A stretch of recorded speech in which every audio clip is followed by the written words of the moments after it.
कर्णपुर नगरपालिका क्षेत्र के सभी निवासियों को मेरी ओर से नमस्कार। मैं सभी से आज एक बात को लेकर के मुखातिब होने जा रहा हूं और वो बात है प्लास्टिक थैली। प्लास्टिक थैली कचरे के अंदर जो है 90% कचरे का भाग प्लास्टिक की थैली है और उससे आम और खास सभी परेशान हैं। प्लास्टिक थैली सड़कों पर आती है, दुकान से, घरों से, सड़कों के बाद में नालियों में आती है, नालियों से नालों में जाती है और बरसात के दिनों में पानी के अवरोधक बनती है। अगर वो प्लास्टिक थैली जो है वो सड़कों पर पड़ी हुई है तब भी वो एक बदनुमा दाग की तरह, धब्बे की तरह दिखाई देती है और शहर की खूबसूरती पर जो है दाग धब्बे की तरह प्रतीत होती है। ये प्लास्टिक थैली फाइनली जो है डंपिंग यार्ड पर जाती है तो सालों साल वहां पर नष्ट नहीं होती है। जैसा कि आप सभी को विदित होगा कि हमने 25 से 30 साल पुराने लीगेसी वेस्ट को भी जो है साफ करवाया था, तो वहां पर ज्यादातर जो है प्लास्टिक की थैलियां निकली थी। कुल मिलाकर के प्लास्टिक की थैली से न केवल नगर पालिका के कर्मचारी परेशान है अपितु शहर के प्रत्येक जो है नागरिक भी परेशान है। तो इन प्लास्टिक थैलियों पर रोकथाम के लिए और ये प्लास्टिक की थैलियां किस प्रकार से हटाई जाए, इसके लिए हमने शहर में कपड़े के थैले भी बनवा करके बांटे थे। इसके लिए हमने प्लास्टिक जब्ती अभियान भी चलाया था, जुर्माने लगाने की कार्रवाई भी की थी, जिसके परिणाम हमें कोई ज्यादा सार्थक दिखाई नहीं दिए हैं। इन प्लास्टिक की थैलियों पर किस प्रकार से हम जो है रोक लगा सकते हैं, इस बात के लिए हमने कुछ नया करने का सोचा है और सभी शहरवासियों से मेरा निवेदन है कि आप लोग कृपया करके इसमें हमारा साथ दें।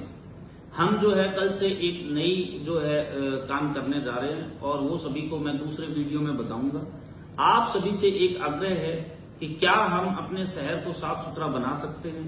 अगर हम बना सकते हैं तो उसके लिए हमें क्या क्या करने की आवश्यकता है इसके बारे में भी बताएं और नगर पालिका इसके बारे में क्या प्रयास करने जा रही है ये भी मैं दूसरे वीडियो में बताऊंगा। तो चकाचक कर्णपुर की अवधारणा को लेकर के हमने जो काफी सारे प्रयास किए थे, इसी प्रयासों के तहत हम एक नया काम करेंगे और उस कार्य के अंदर मेरा आपसे आग्रह है कि आप सभी जो है शहर के नागरिक, जो जागरूक नागरिक हैं, वे सहयोग करें। अन्य शहरों में भी मैं शासी अधिकारी के पद पर रहा हूं, लेकिन मैंने देखा है कि कर्णपुर के नागरिक जो है किसी भी दूसरे शहर से ज्यादा जागरूक हैं और वे ज्यादा सहयोग करते हैं प्रशासन का।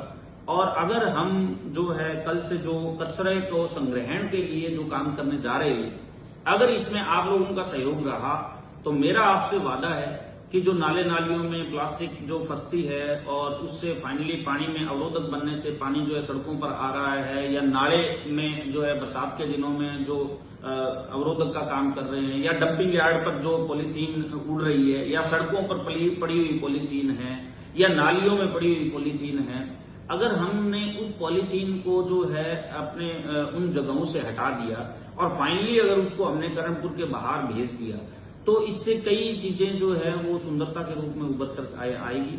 मैं जब इंदौर ट्रेनिंग के लिए गया था तो मैंने एक चीज देखी थी और वो ये थी कि जो प्लास्टिक की थैलियां सड़कों पर नहीं थी, और इंदौर शहर इसीलिए साफ सुथरा है क्योंकि वहां पर लोग कचरा सड़कों पर, नालियों में नहीं फैलाते हैं। और उसका एक कारण ये भी है कि नगर निगम के द्वारा उन लोगों को जो कचरा संग्रहण वाहन है वो टाइमली उनको मिल जाते हैं। अपने पास संसाधनों की कमी होने के कारण जो है 1 या 2 जो है ऑटो टिपर दिन में बाजार में आ पाते हैं। तो मैं इस बात की मजबूरी को समझता हूं कि जब अवेलेबिलिटी नहीं होती है किसी वाहन की तो लोग कचरे को फेंक भी देते हैं।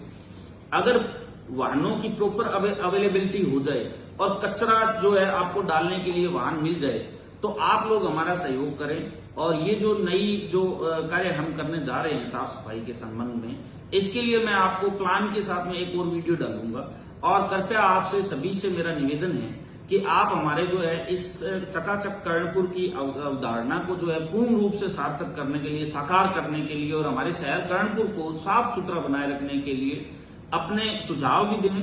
और जो प्लानिंग हम कर रहे हैं कल से, जिस बात को लेकर कल मैं वीडियो के साथ पूरी प्लानिंग को लेकर के आऊंगा, तो उसमें हमारा सहयोग करें। उसके लिए आपको जरूरत होगी कि प्रत्येक अपनी दुकान में, प्रत्येक मकान में जो है आप 2-2 डस्टबिन रखें। दुकान में 1 डस्टबिन रखें और घरों में 2 डस्टबिन रखें, सूखा और गीला कचरे के लिए। और मेरा आपसे ये वादा है कि आपको जो है कचरा फेंकने के लिए वाहन की उपलब्धता की प्रॉब्लम नहीं आएगी।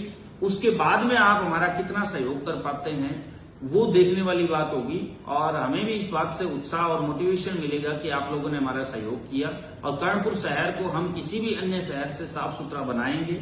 इस बात के लिए हर नगर पालिका प्रतिबद्ध है। जरूरत है आप लोगों के सहयोग की। तो कृपया करके एक तो प्लास्टिक का जो प्रयोग है वो कम कर दें, प्लास्टिक का प्रयोग नहीं करें। जरूरत होने पर ही कोई अगर प्लास्टिक का प्रयोग करना पड़े तब भी मैं आपको कहूंगा कि ऐसी कोई भी थैलियां या किसी भी प्रकार का कचरा जो है वो सड़क पर नहीं फेंकें, नालियों में नहीं फेंकें। और आपके क्या बेहतरीन सुझाव हो सकते हैं कृपया करके वो जरूर बताएं। और कल जो हम नगरपालिका श्री कर्णपुर क्षेत्र के अंदर जो एक नवाचार करने जा रहे हैं उसके बारे में भी मैं आपसे विस्तार से बताऊंगा, पूरे प्लान के साथ में बताऊंगा। उससे पहले मेरा आपसे एक आग्रह है, निवेदन है कि कृपया करके अपने प्रतिष्ठान में डस्टबिन आवश्यक रूप से रखें। धन्यवाद। वंदे मातरम।